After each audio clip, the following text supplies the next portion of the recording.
Erev Tov, Bitachon et Hishtadlut, c'est le 6e shiur, Baruch Hashem. Donc on poursuit ce qu'on a entamé la semaine dernière. On a parlé de la tfila et on a dit que la tfila c'était un des volets qui nous permet de prouver, de montrer à Hashem combien on a de Bitachon envers lui. C'est quelque part le cadeau que Akadosh Baruch Hu nous a accordé, mais à nous de l'utiliser. Alors regardez bien ce qui est marqué. Hatfila hi gam be'atzma sug shel ishtadlut shel ha'adam. C'est-à-dire que la tfila, c'est une forme de hishtadlut que l'homme doit employer justement pour obtenir ce qu'il a besoin de recevoir d'Hachem. C'est-à-dire, par le biais de la tfila, alors il demande à Hachem ce qu'il a besoin. Kevan she Hachem chafetz bitfilat ha'adam, et puisque Hachem, il demande la prière de l'homme.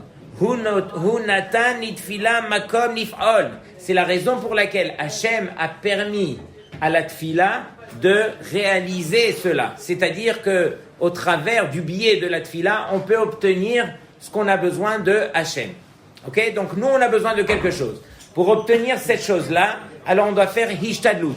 Une des formes d'hishtadlut qui est possible et qui est peut-être une des meilleures, c'est la tfila.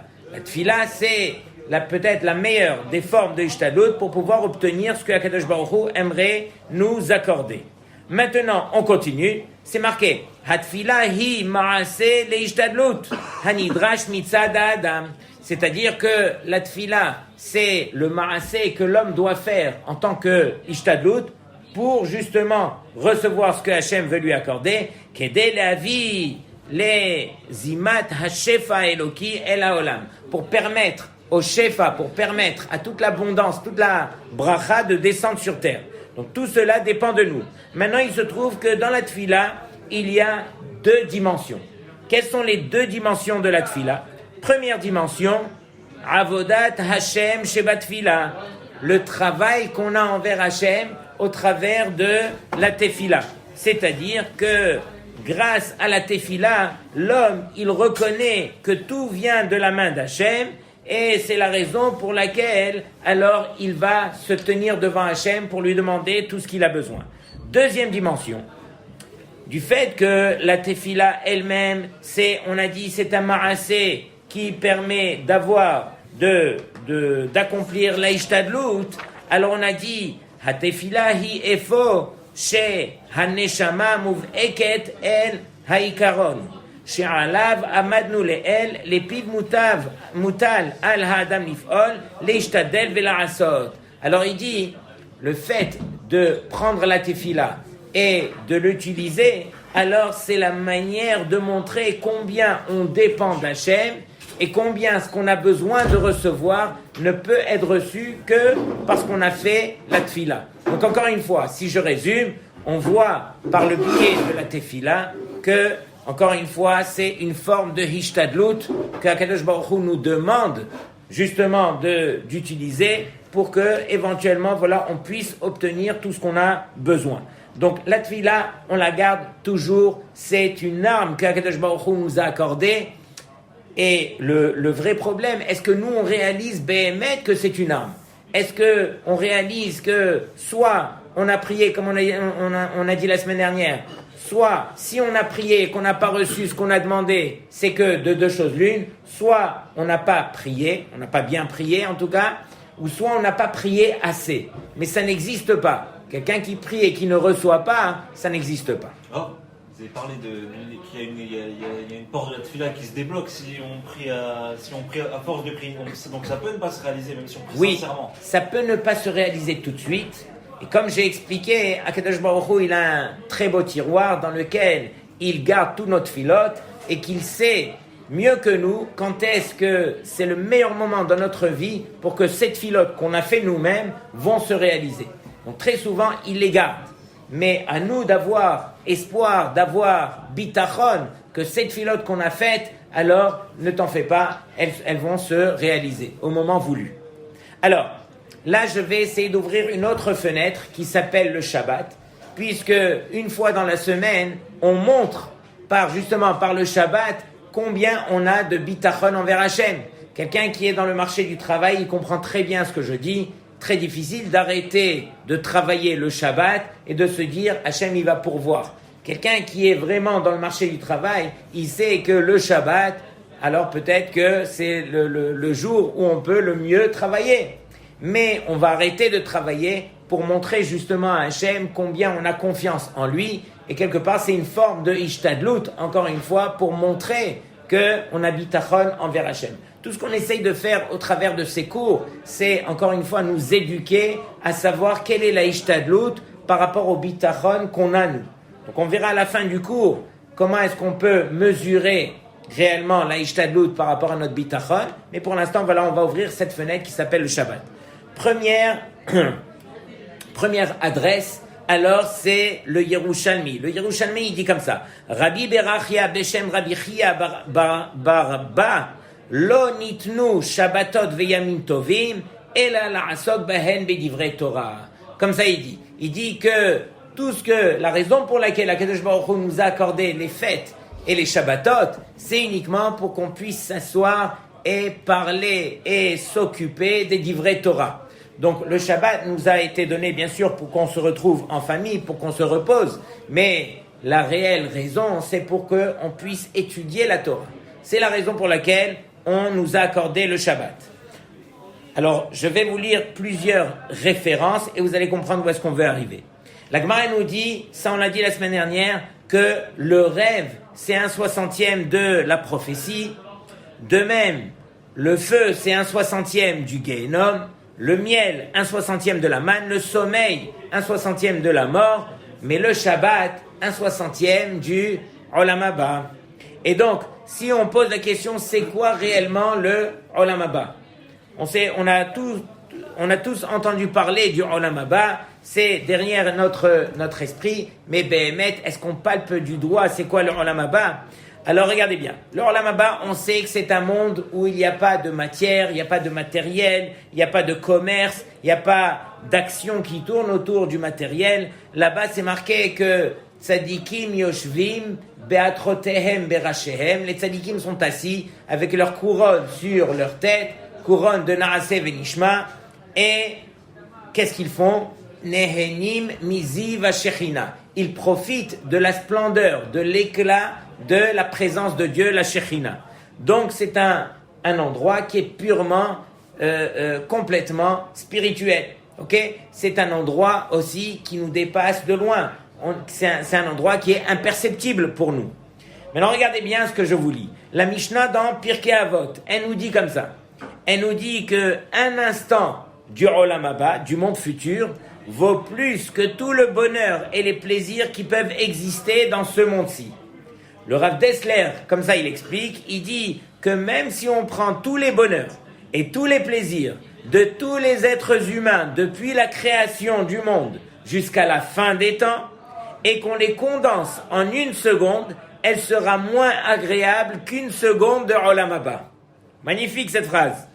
Et inversement, tout le Olam Haba ne vaut pas une seconde de Olam Hazé où nous avons la possibilité de faire des efforts pour les mitzvot et pour étudier la Torah, conclut la Mishnah dans Pirkei Avot.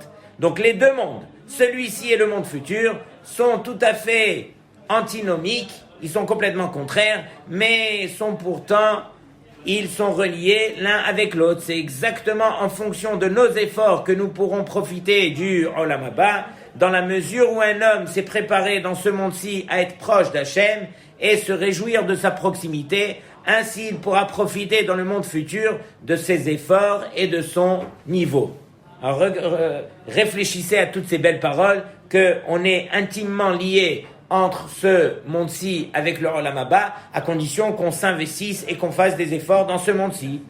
Et maintenant, on se rappelle que au début de la paracha de Vayakel, c'est marqué là-bas que le Shabbat, il a été mentionné au début de la paracha de Vayakel. Pourquoi? C'est parce que lui aussi vient expier la faute du Hegel. En ce qui concerne la construction du Mishkan, nous savions déjà qu'il a le pouvoir d'expier la faute du Hegel, que vienne lors du Mishkan et qu'il expie lors du Hegel. Et donc, en ce qui concerne le Shabbat, le Tour, il écrit que le Midrash enseigne, la Torah a dit à Hachem, quand les Béné Israël vont rentrer en Canaan, celui-ci va courir à son champ, celui-ci va courir à sa vigne. Que va-t-il advenir de mon étude, de ma Torah? Hachem dit, j'ai un conjoint pour toi cher, qui est la Torah. C'est quoi? Il s'appelle le Shabbat. Ce jour-là, ils seront libres et ils pourront se plonger dans toi, dans ton étude. Nous voyons que le Shabbat est le partenaire de la Torah et c'est notamment par ce mérite qu'il expie toutes nos fautes. Donc nous, on va essayer de rentrer plus en profondeur dans tout ce qui s'appelle le Shabbat pour comprendre un petit peu la ishtadlut qu'on a à faire une fois dans la semaine pour se rapprocher d'Hachem.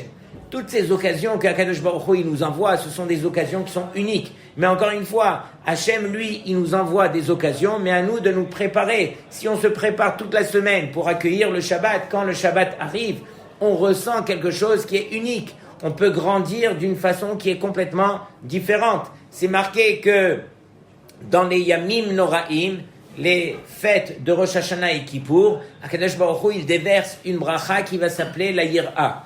On a besoin de craindre Hachem. Pourquoi? Parce que dans la Torah, il y a des mitzvot assez et il y a des mitzvot lo ta'aseh.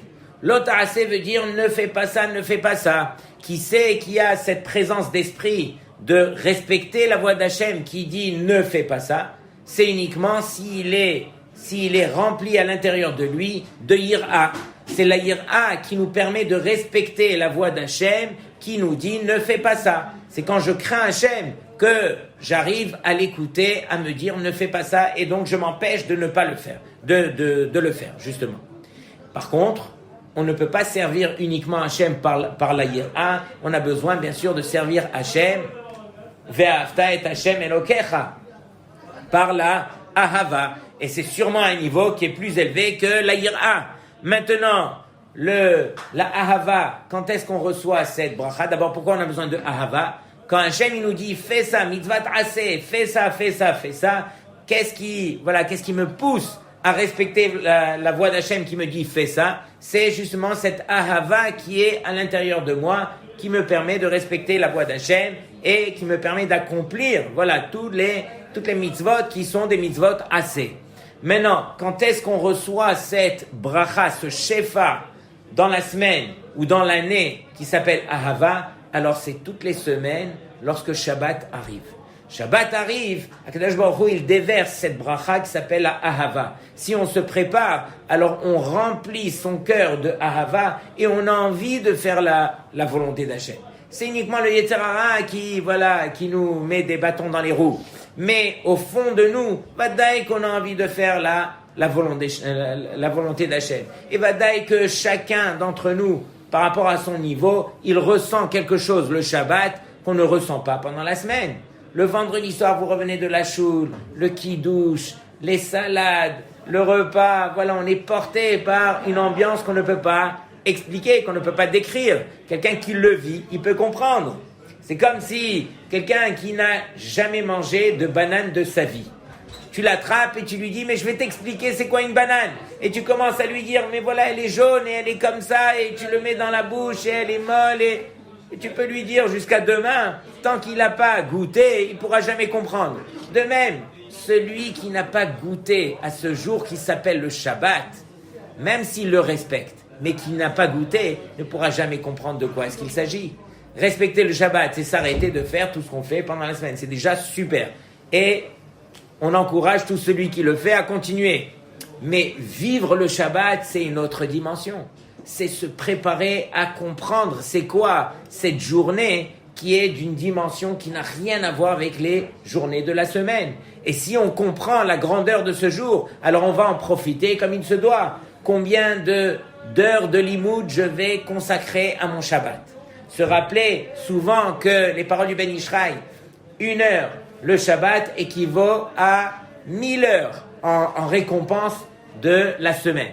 De même, une faute à Shabbat, alors elle est 1000 fois plus grave que pendant la semaine aussi. Donc il faut faire attention, ok? Mais tout ça pour dire que on va essayer de rentrer un petit peu dans le sujet.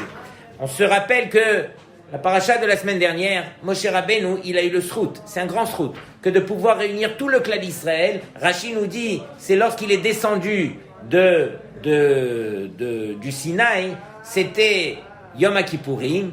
Et là, Akadosh Baruch Hu, il lui dit, Salarti kidvarecha. Ça y est, Moshe, tu as tellement prié. Et les bénis Israël, ils ont tellement fait tchouva, que arrive le jour de Yom Kippourim, Akadosh Baruch Hu, il dit, je t'ai pardonné. Je t'ai pardonné de la faute du Vaudor. Et le lendemain, Akadosh Baruch Hu, il demande aux bénis Israël de se rassembler autour de Moshe.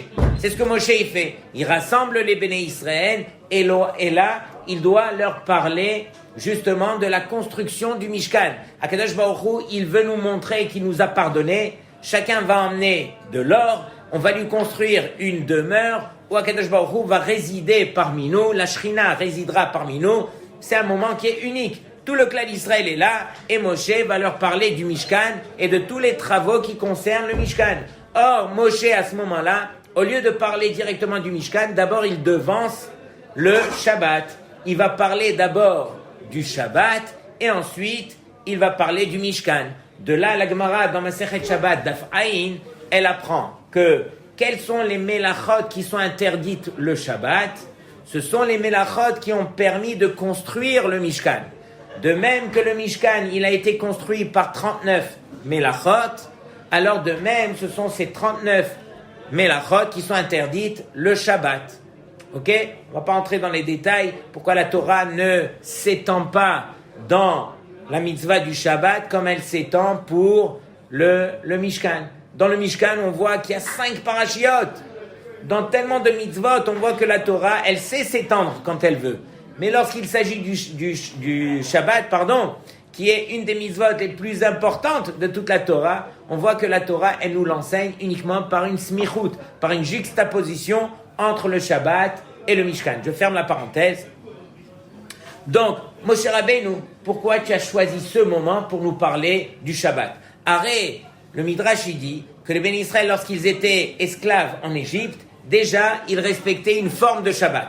Lorsque ils sont arrivés à Mara, dans cet endroit, alors Moshe leur a parlé déjà du Shabbat. Lorsqu'ils étaient dans Mahamad Har Sinaï, ils ont reçu les Aseret Adiberot. Parmi les Aseret Adiberot, alors il y avait l'ordre de respecter le Shabbat. Pourquoi Moshe, à ce moment-là, il va demander aux bénis Israël de se réunir et directement, la première chose, parler du Shabbat.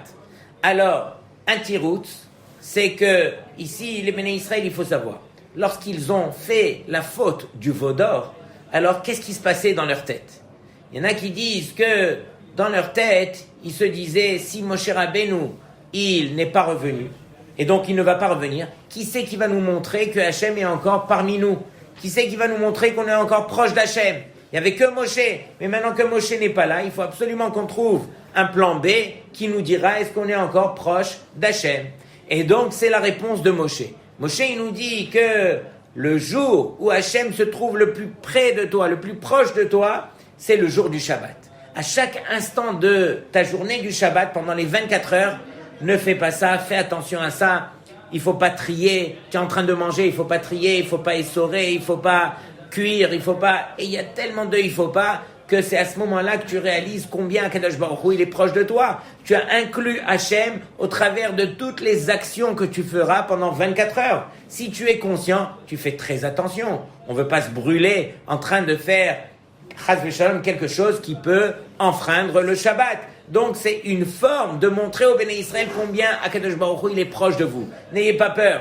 Même si Moshe Rabbeinu ne va pas vous rappeler constamment que Hachem il est là, alors sachez que Hachem il est là parmi vous, ne serait-ce que ce jour du Shabbat. C'est un jour où Béhémet, on doit se rappeler à l'ordre. Rav Steinman il dit, c'est le jour où on a la possibilité d'élever tout ce matériel pour le rendre au service d'Hachem. C'est vrai qu'on va manger comme on le fait pendant la semaine, mais le simple fait de dire ça c'est uniquement pour Gvot Shabbat. Pour Oneg Shabbat, alors on élève la matière et on permet à cette matière d'avoir un but qui est spirituel. Ne pas laisser ce matériel uniquement au but purement matériel, mais lui donner une dimension spirituelle. Ok? Donc, encore une fois, Moshe Rabbeinu, lui, il réunit les Béné Israël et il leur dit, voici le Shabbat. Il y a beaucoup de choses à dire par rapport au Shabbat, mais ce qui m'intéresse, c'est la Gemara dans Masechet Shabbat, où là-bas, Akadosh Baruch Hu, il dit à Moshe Rabbeinu, alors, j'ai un cadeau très spécial. Bebet Genazai, dans mes trésors, et Shabbat Shema. Son nom, c'est Shabbat. Et tout ce que je veux, c'est de pouvoir l'accorder au Béné Israël. Lech veodiem. Va et avertis-les. Avertis-les de quoi? Avertis-les de ce cadeau, de l'ampleur de ce cadeau, de la portée de ce cadeau. Et si tu ne vas pas leur dire, jamais ils ne pourront réaliser que c'est un cadeau à une portée qui est aussi élevée. C'est la raison pour laquelle, de là, la Gemara, elle en déduit que Hanoten matana la havero tzarich leodio. Celui qui donne un cadeau à son ami, il doit l'en avertir. Il doit l'avertir de quoi? Il doit l'avertir de la valeur du cadeau. Pas lui dire exactement la somme, combien ça coûte ça, mais c'est un cadeau de grande valeur. Fais attention, ce que je t'ai offert, voilà, c'est un cadeau avec, voilà, une grande valeur. Comme ça rapproche les uns des autres. De même, Hachem qui avait le plus grand cadeau, qu'il gardait dans son trésor, nous l'a accordé, mais a demandé à Moshe, écoute, si Moshe, tu ne vas pas leur dire, alors ils ne pourront jamais découvrir cela. Et donc c'est vrai, nous aussi, on vit le Shabbat toutes les semaines, mais Béhémet, est-ce qu'on a compris réellement c'est quoi le Shabbat, ou bien on le vit parce que c'est un jour dans la semaine où on sait que ça s'appelle Shabbat, et donc on joue au jeu du Shabbat. Alors regardez bien Rabotai, le plus important est d'arrêter de jouer et de comprendre un petit peu quelles sont les paroles d'Hachem. Hachem il dit comme ça, la da'at ki ani Hachem mekadishrem, pour que vous sachiez que je suis Hachem qui vous a rendu kadosh, qui vous a sanctifié par ses mitzvot et entre autres celle du Shabbat. Le Shabbat, c'est un jour où Béhémet, on se sanctifie, on devient une autre personne, on a une neshama yetera, et la vérité, c'est que on ne ressent pas ces choses au point de les comprendre réellement. C'est la raison pour laquelle Akadosh Baruch Hu, il a ordonné à Moshe, Lech veodiem, va et avertis-les de ce grand cadeau. Maintenant, nous, on va essayer de voir qu'est-ce qu'on peut faire justement pour créer un petit peu cette chose-là qui va nous réveiller, qui va nous permettre de palper encore mieux le Shabbat. Alors, si je fais la différence entre les mitzvot, imaginez, je prends l'Imoud Torah, plus grand que l'Imoud Torah, Keneged Kulam. L'Imoud Torah, c'est quoi? C'est la volonté d'Hachem qui est dans les cieux, que moi je vais faire descendre sur terre en étudiant la Torah. C'est-à-dire que la Torah, elle est dans les cieux, je la fais descendre. Ça, c'est la Torah. Et c'est une des raisons pour lesquelles, alors, on a l'habitude de dire, le Midrash, il dit comme ça. Le Midrash, il dit, est-ce que vous avez déjà vu quelqu'un qui vend une marchandise et en même temps qu'il vend la marchandise, le vendeur se vend avec la marchandise? Ici, le Midrash, il dit, c'est exactement ce qui s'est passé avec Hachem. Hachem nous a, quelque part, accordé cette Torah, mais en même temps qu'on prend cette Torah, on prend Hachem avec cette Torah. C'est déjà une dimension incroyable. C'est une des raisons pour lesquelles on a appelé un des noms de Moshe Rabbeinu, il s'appelait Yeter. Yeter veut dire que, Yered veut dire que il faisait descendre. Qu'est-ce qu'il a fait descendre Moshe? Il a permis à la Shrina de descendre sur terre. Donc la Torah, elle est en haut, on la fait descendre. La Tfila, elle, c'est exactement le contraire. La Tfila, on sait et on comprend, comme on a dit au début du shiur, qu'on dépend complètement d'Hachem. On va faire Hishtadlut pour se rapprocher de lui et pour avoir confiance en lui. Donc, on va demander à Hachem. Mais, c'est quoi la Tfila? C'est essayer de faire en sorte que nos paroles, elles montent vers Hachem. Donc, c'est du bas en haut. Donc, on fait ici Hishtadlut en créant quelque part une volonté interne par nos paroles qu'on demande aux anges d'apporter vers Hachem, donc c'est du bas en haut. Le Shabbat, c'est ni Limud Torah, ni Tfila, c'est-à-dire que les mondes d'en haut restent en haut, les mondes d'en bas restent en bas, et le Shabbat, c'est ce qui permet de faire le Kesher, le Chibour, l'union entre les deux, entre le monde d'en haut et le monde d'en bas. Donc chacun il reste à sa place. Mais à nous d'agir ce jour-là pour qu'on fasse cette action de permettre au monde d'en bas de se relier au monde d'en haut. C'est une des raisons pour lesquelles on se souhaite le Shabbat Shalom. Shalom qui est l'union parfaite, la paix qu'il y a entre les personnes, et c'est la paix qu'il y a aussi entre le monde d'en haut, le monde d'en bas. c'est-à-dire que le monde, la matière, le monde de la matière, le monde spirituel, et donc Akadosh Baruch Hu, tout ce qu'il veut, c'est qu'on crée ce kécher. Maintenant, comment concrètement créer ce kécher? Alors Hachem, il nous donne 2 ingrédients. Il nous dit, voilà, vous avez Zachor et vous avez Shamor. Que veut dire Zachor? Zachor veut dire se rappeler. Maintenant, c'est quoi se rappeler? C'est se rappeler de manière continue. Akadosh Baruch Hu, il dit, Zachor et ta Shabbat bichnisato. Tu vas t'en rappeler lorsque le Shabbat va rentrer en faisant le kiddush. Zachor et ta Shabbat beitziato. Lorsque tu vas quitter le Shabbat en faisant l'Avdala, tu te rappelleras du Shabbat. Donc Zachor, c'est pendant toute la semaine qu'on va s'en rappeler pour préparer justement le Shabbat. Sur cela, j'ai vu une braïta. La braïta est dit comme ça. Tanya, Amrou alav al Shamay hazaken. Vous connaissez Hillel hazaken et Shamay. Ok? Après, il y a eu Bet Hillel et Bet Shamay. Mais au début, les deux s'appelaient Hillel et Shamay. Alors on a dit sur Shamay hazaken, Kol Yamav, toute sa vie. Haya ochel lirvot Shabbat. Il avait l'habitude de manger lirvot Shabbat. Matza behemana'a Omer. Il a trouvé une bête qui était belle. Alors, qu'est-ce qu'il a dit? Zolé Shabbat. Directement, il a réservé pour Shabbat. Matza acheret. Le lendemain, il trouvait une autre qui était encore plus belle que la première. Il laissait la deuxième et il mangeait donc la première pendant la semaine, et la deuxième qui était plus belle que la première, il la gardait pour Shabbat, et ainsi de suite. C'est-à-dire qu'il gardait toujours la plus belle chose, l'Irvot Shabbat. Donc ça, c'était Shammai. Shammai, tout ce qu'il voyait, c'était sa manière de garder le Shabbat, de se rappeler du Shabbat. Zachor et Yom HaShabbat, que tout ce que tu pourras faire pendant la semaine pour que arrive le jour du Shabbat, alors tu as emmené sur ta table les plus belles choses. Ça, c'était Shammai. Maintenant, Hillel. Qu'est-ce qu'il faisait, Hillel? Aval Hillel, Azaken, Mida Cheret Aitalo. Lui, il avait une autre forme de faire Zachor et Yom HaShabbat. Qu'est-ce qu'il faisait? Shekol Ma'asav Leshem Shamayim. Toutes ces actions étaient faites Leshem Shamayim.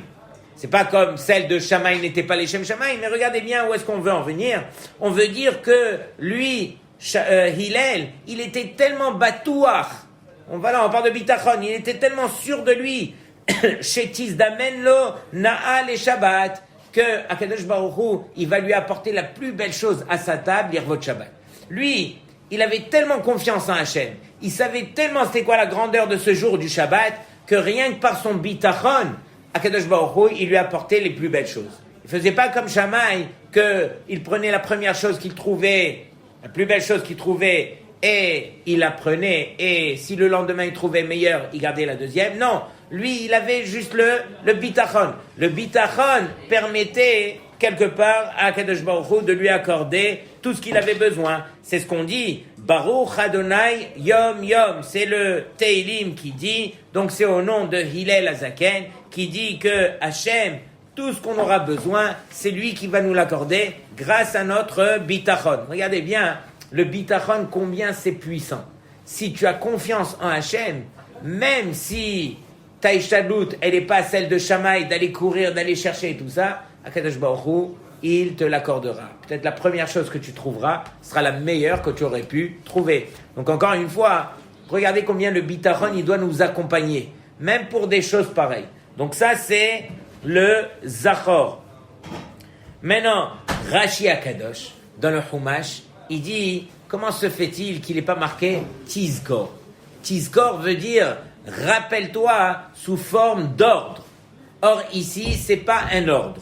Rashi nous dit, si c'était un ordre, la Torah elle aurait dû marquer Tizkor. Du fait qu'elle a marqué Zachor, alors c'est comme Achol Veshato. C'est un participe présent. C'est quoi un participe présent? C'est quelque chose qui m'accompagne. En se rappelant. C'est quoi en se rappelant? C'est-à-dire que toute la semaine, je dois me rappeler que c'est Shabbat aujourd'hui, et donc je dois faire en fonction de ce rappel qui s'appelle le Shabbat. Donc ça doit m'accompagner.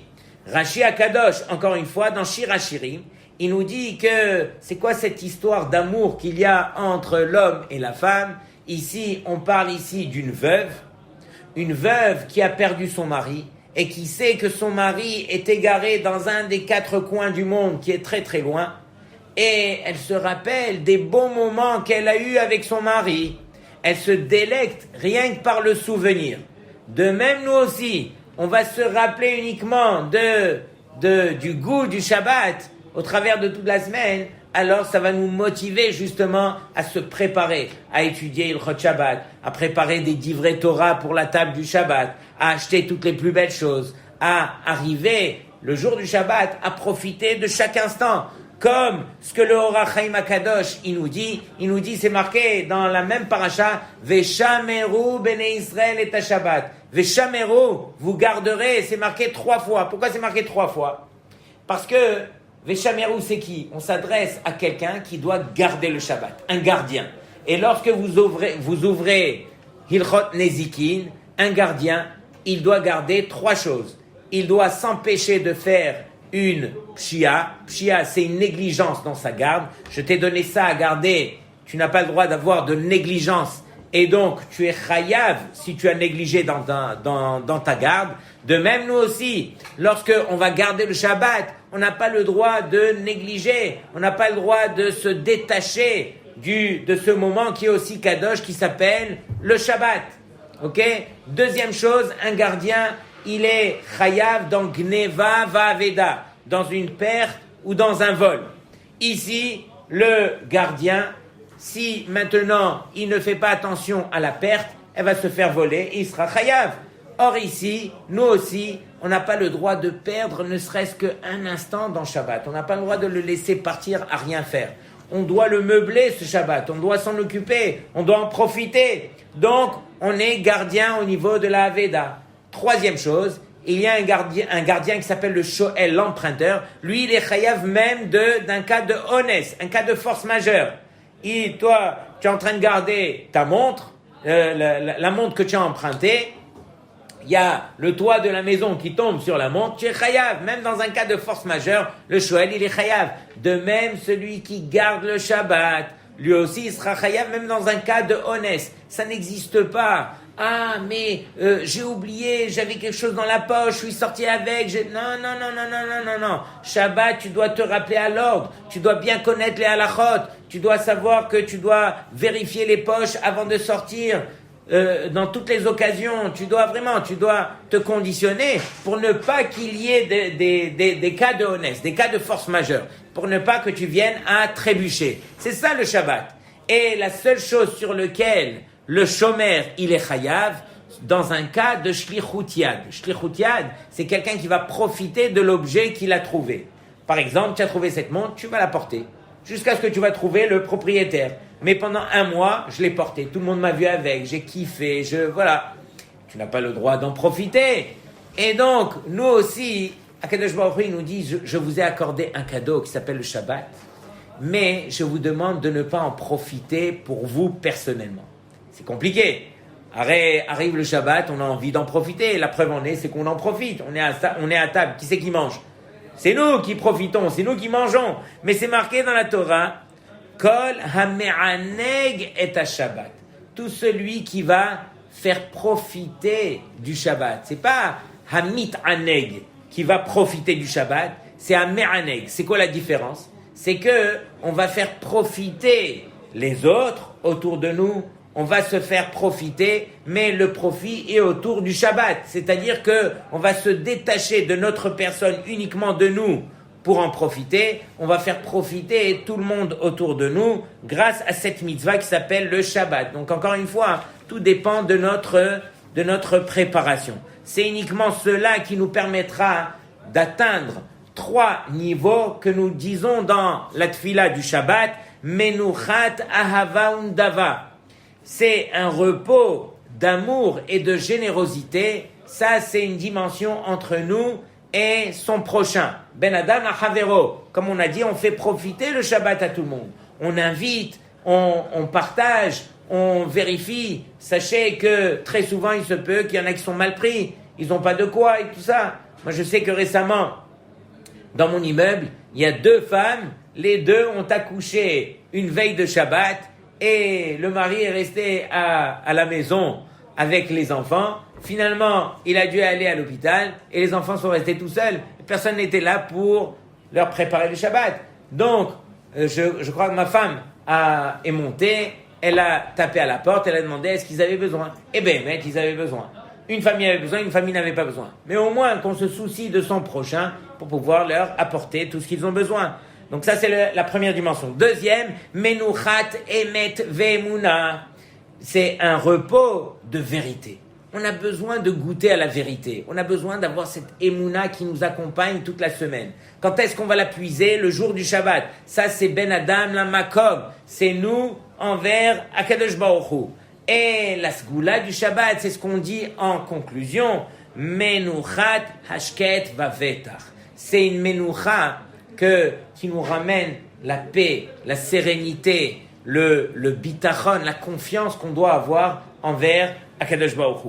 Donc ça, c'est la plus grande ségoula, celle qui nous permet vraiment d'être benachat. Et combien on a besoin. Sachez qu'aujourd'hui, vous allez même chez les entraîneurs qui entraînent pour faire du sport. Sachez que dans le sport, la première chose qui est marquée, alors j'ai vu, je parlais à un entraîneur il n'y a pas longtemps, je l'ai eu en tant que Hatan, il m'a dit la première chose que je demande aux gens, c'est de s'asseoir, de fermer les yeux pendant 5 minutes, pas du yoga, mais apprendre à respirer.